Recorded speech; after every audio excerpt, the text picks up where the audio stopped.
du artisti baay'ee jaallannuuf kabajnu Natsaannet faan wal qabatee keezii samaayinni interview irratti waan inni dubbate faana namoonni qaamaanis akkasumas immoo sooshaal miidiyaa irratti nagaafachaa turtanii deebisaa deebisuuf nan yaala jechuudha. Waaqayyoo lubbuusaa jannata keessatti haa kunuunsu jecha keessiin sooshaal miidiyaa irratti yeroo interview ta'u ibsuuf yaalee Faatii Liiver kan jedhamudha jechuudha. Faatii Liiver jechuun inni kun yeroo coomni tiruu keenya irratti kuufatu jechuudha.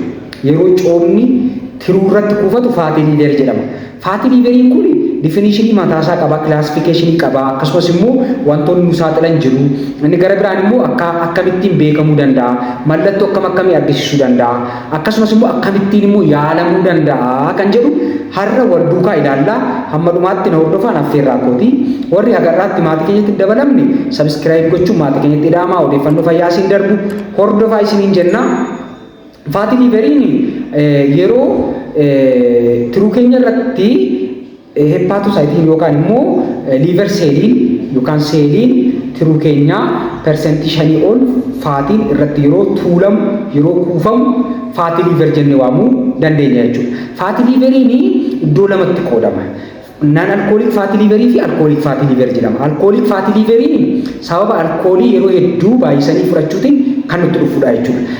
Kun immoo dhiirota irratti yeroo giraama 30 isaa ol guyyaatti fudhatan akkasumas dubartoota irratti immoo giraama 20 isaa ol yeroo isaan fudhatanii kan mudachuu danda'udha jechuudha. Kun alkooliik Faatii Liiver diisiis alkooliin kan dhufu jechuudha. Non alkooliik Faatii Liiver diisiisiin immoo inni kun immoo maaliin dhufuu danda'a?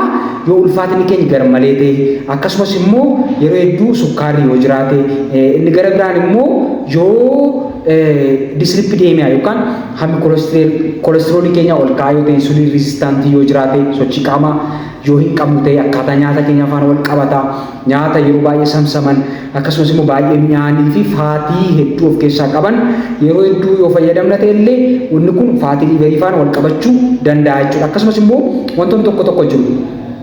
Hypothyroidism jennee kan waamnu jechuun hormoonii kukkumu hormaarraa maddullee yeroo xiqqatu akkasumas immoo polycystic ovarian syndrome jennee kan waamnu dubartoota irratti inni kunis conditioning kunis maaliif saaxiluu danda'a? Faatii Liiveriif isaan saaxiluu danda'a jechuudha. Kanaaf Faatii Liiverii yoo qabaanne yookaan immoo yoo tiruu keenya irratti faatiin yookaan coomni kuufamee mallattoo akkamii argisiisa?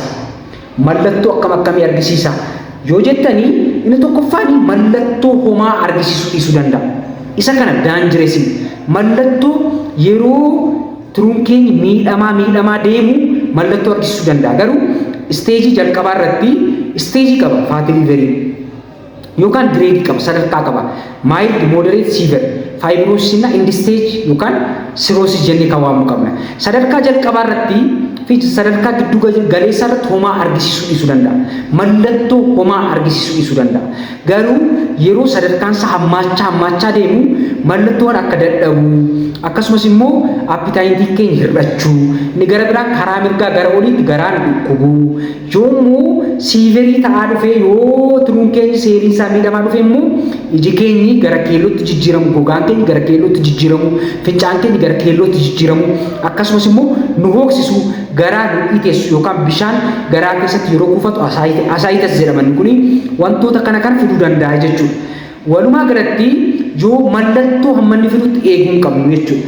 Karaa kan beekamaree yeroo hedduu meedikaal cheekaappiin barbaachisa. Keessumattuu namoota umuriin isaanii waggaa 35 booda ta'ee ulfaatinni isaanii yoo dheerina isaanii faana hin deemu ta'e BMI isaanii yoo 25 isaa ol yoo ta'e overweightis obesitis yoo qabaatan yoo ulfaatina hedduu qabaatanii maal gochuu qabu? Warri kun dursanii qorannoo gochuu qabu jechuudha. Faatii Liiveriif dursanii yoo qorannoo godhan baay'ee gaariidha jechuudha. Qorannoon isaa altiraasaawundiitiin ni beekama. Altiraasaawundii ka'uutiin iizilii beekuun ni danda'ama jechuudha. Garuu altiraasaawundii irraa ka'ee haga maalitti ga'uu danda'a? Haga baay'oopsiitti ga'uu danda'a jechuudha. Daayignoosisiinsaa yookaan dhukkuba kana bira ga'uu fi altiraasaawundii jalqaba ilaalamee keessaa gireed gochuuf nama rakkisa ta'e CT scan, MRI, fibroscan akkasumas immoo haga baay'oopsiitti ga'uu danda'a jechuudha. Garuu altiraasaawundiin gahaa ta'uu danda'a jechuudha. Isteejii jalqabaatti gahaa ta'uu danda'a. Kanaaf altiraasaawundiitiin cheek gochuun ni danda'ama jechuudha. Otoo inni mallattoon argisiisi altiraasaawundiitiin beekuun ni danda'ama jechuudha. Kanaaf yoommoo nam tokko Faatii Liiverii qabaate Faati liiveriin sun isteejii jalqabaa yoo ta'e wantoota armaan gadiitiin otoo qoricha homaayyuu fudhatiin sirreessuu yookaan balleessuu danda'a. Sirriitti na caqasaa. Inni tokkoffaani weight reduction yookaan ulfaatina hir'isuu qaba jechuudha. Ulfaatina isaa akkamitti immoo hir'isuu danda'a? Akkaataa nyaata isaa sirreessuu. Nyaata akkamii fayyadamuu qaba? Nyaata muduraa fi fuduraan itti baay'ate. Nyaata processed ta'an kaarboohayidireetii of keessaa qaban mi'aawaa ta'anii fi saturated fat warra ta'anii qibaatii baay'ee kan of keessaa qaban hir'isuu qaba. Akkasumas immoo nyaata kaarboohayidireetii of keessaa qaban hir'isuu qaba.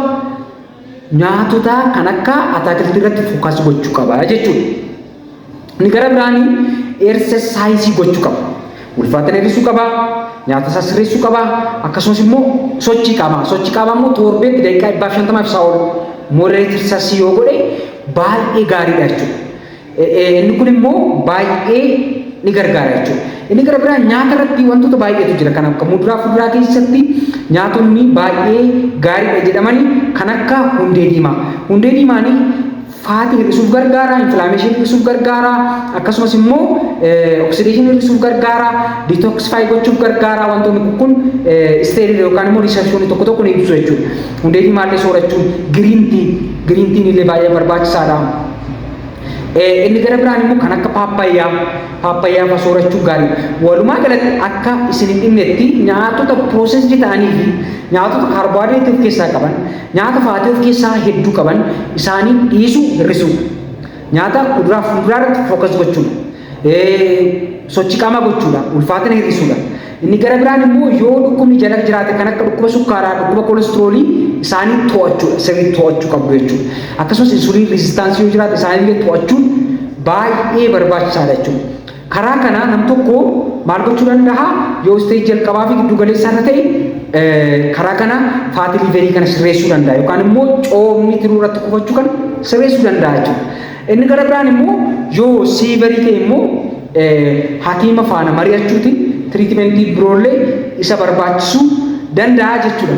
Waan dhaggeeffattaniif galatoomaa kan sin faana ture Dooktar Yoon Bashaanaati. Nagaan naaf tura.